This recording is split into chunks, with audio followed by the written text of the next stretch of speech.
Hi students, today that we are going to learn about the poem The Twins.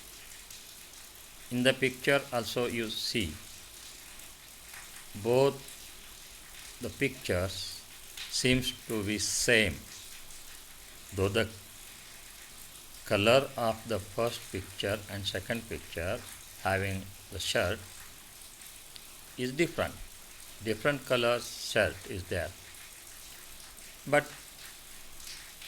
in face and their external color, limbs, eyes, nose, mouth, ears, the head, it seems to be the same, and that's why we call identical, the same thing.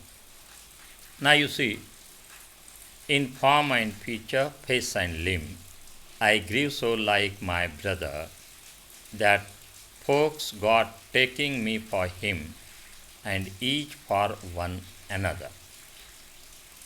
Here the poet tries his best. What in form and feature, face and limb, here the narrator of the poem, he says, in form and feature, it means form is the same, outward appearance, and features are also the same. Face and limb, face is same and limb is also the same. That is, all the body parts are the same. There is no difference. I grew so like my brother. Here the narrator says, the poet says, he grew like his brother. As his brother grew, he also grew. The same. That folks got taking me for him. Whenever the folk means the people, the meaning of the folk is Folks. Folk, folk means we call in mother tongue lok. Folk means lok, people. That folks got taking me for him. When the narrator says, instead of his brother,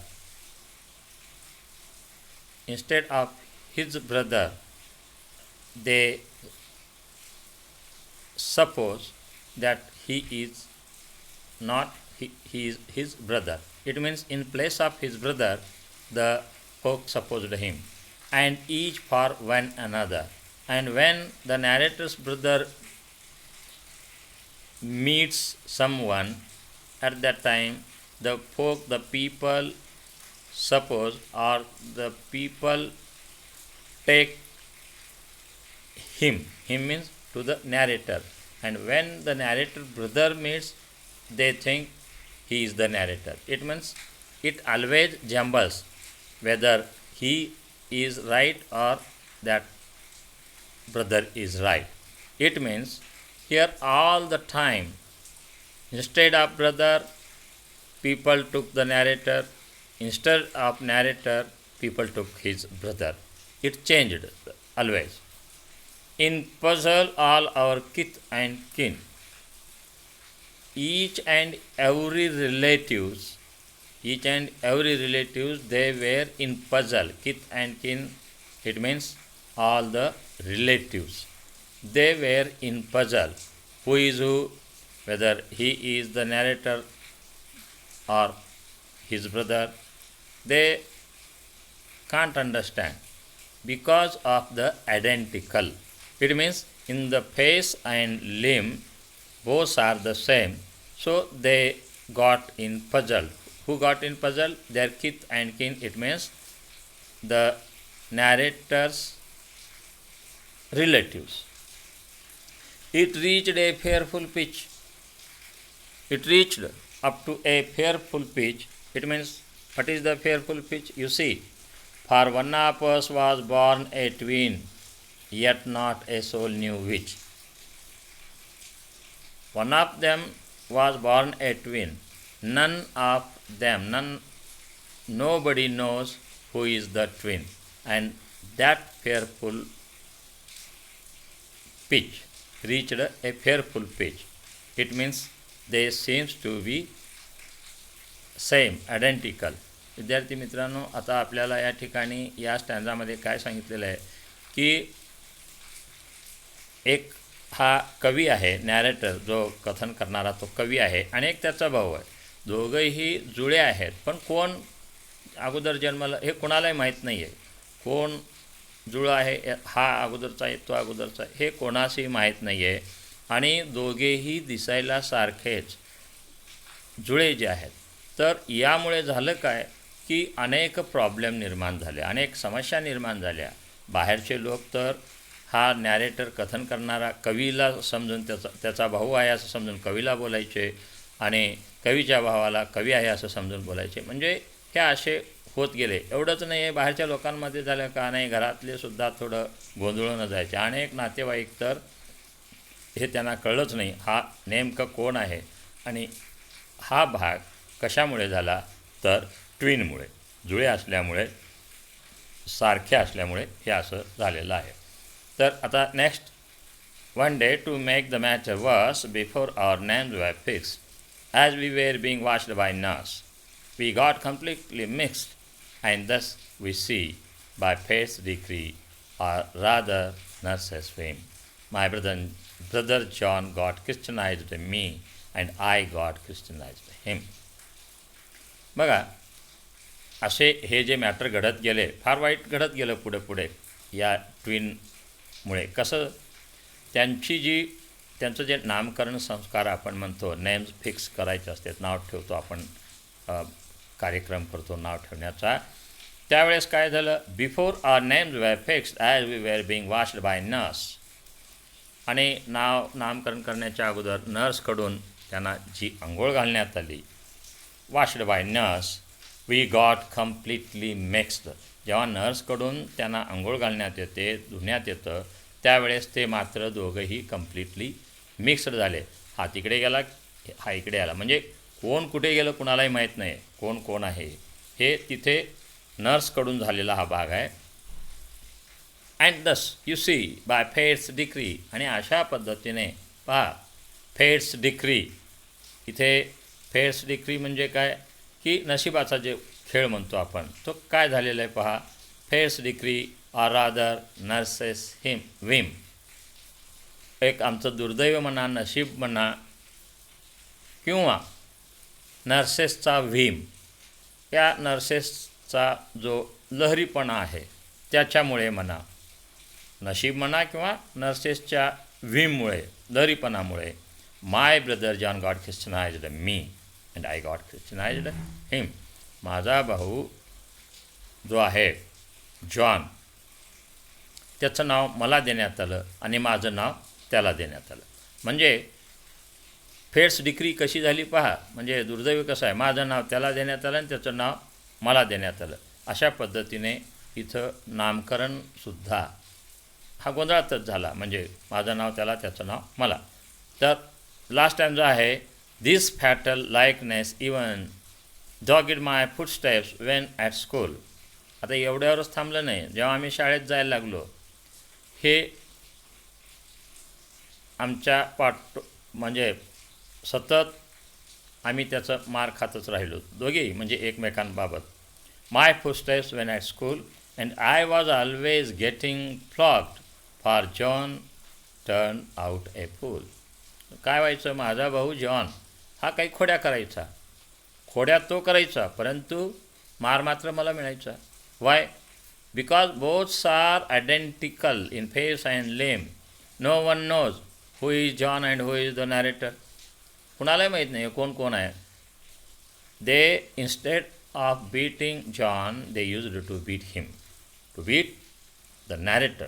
असं तो स्वतः narrator सांगतोय की तो खोड्या करायचा आणि मार मात्र मला मिळायचा. I put this question fruitlessly to everyone I knew. आणि अशा पद्धतीने जे जे काही मला भेटायचे, जे जे काही मला ओळखत असे, त्यांना मी असा एक प्रश्न अगदी निरर्थकपणे विचारत असे. कसा विचारत असे हा narrator? I put this question fruitlessly to everyone I knew. What would you do if you were me to prove that you were you? What would you do if you were me? काय केलं असतं? तुम्ही जर माझ्या जागी असता तर तुम्ही काय केलं असतं? To prove that you were you. तुम्हीच आहात हे पटवून देण्यासाठी तुम्ही काय केलं असता? तुम्ही जर माझ्या जागी असता असा ट्विनपैकी तर तुम्ही काय केलं असतात की नाही बाबा मी तोच आहे, तो माझा भाऊ तो वेगळा आहे, हे प्रूव्ह करण्यासाठी, सिद्ध करण्यासाठी तुम्ही काय केलं असतं? अशा पद्धतीचा प्रश्न मी निरर्थकपणे म्हणजे माझ्या परिचित लोकांना मी असा विचारत असे. It means even the narrator, the poet used to ask the question fruitlessly those he knew. What would you do if you were me to prove that you were you? तुम्हीच होतात हे सिद्ध करण्यासाठी आहात, हे सिद्ध करण्यासाठी तुम्ही काय केलं असतं माझ्या जागी जर तुम्ही असतात तर? असा प्रश्न. तर विद्यार्थी मित्रांनो, ही कविता ट्विन ही एक कसं आहे, ह्युमरस आहे. म्हणजे असे अनेक गोष्टी घडत असतात. ठीक आहे. आता लास्ट स्टँजामध्ये पहा. Our close resembles turn the tide of my domestic life. To turn the tide, totally changed the situation. What type of situation changed? Our close resemblance turned the tide of my domestic life. आमचा हा जो सारखेपणा दिसणे यामुळे आमच्या घरगुती जीवनामध्ये, domestic life, आमच्या व्यावहारिक घरगुती जीवनामध्ये, खाजगी जीवनामध्ये सुद्धा बदल घडवून आणला. कसा बदल घडला घरगुती जीवनामध्ये पहा. For somehow my intended bride became my brothers wife. अहो कसं तरी माझं लग्न ठरलं आणि माय इंटेंडेड ब्राईड बिकेम माय ब्रदर्स वाईफ. माझ्यासाठी जी मुलगी वधू म्हणून शोधण्यात आलेली होती ती मला न देता मीच समजून माझ्या भावाची पत्नी झाली ती. म्हणजे बघा, लग्न याचं करायचं होतं नॅरेटरचं, परंतु झालं काय की हाच समजून त्याच्या भावाशी तिचा विवाह केला. In fact year after year the same absurd mistakes went on. अर्थातच वर्षानुवर्ष अशाच ॲब्सर्ड मिस्टेक्स, अशा अनर्थ व्यर्थ काही गोष्टी घडतच गेल्या. And when I died the neighbours came and buried brother John. कवी लिहितोय, जिवंत असतानाच लिहितोय तो. एक गमतीदार किस्सा आहे. कसा? वेन आय डाईड, जेव्हा माझा मृत्यू झाला तेव्हा लोक आले आणि माझा भाऊ मेला, ब्रदर जॉन मेला असं समजून त्याचीच माती केले. अर्थात तो होता, म्हणजे माझ्या मृत्यूच्या पश्चात मी मेलो नाही परंतु भाऊ मेला असं समजून त्याची अंत्यविधी करण्यात आली. अर्थातच या ठिकाणी असे डोमेस्टिक लाईफमध्ये throughout the whole life how the twins faced the problems. The poet tried here to present the situation in a humorous way also, and such type of things happens in the life of twins. That is the main thing. Students, now you see the English workshop. Henry Shambur Lake, he presented this poem very well in a humorous way.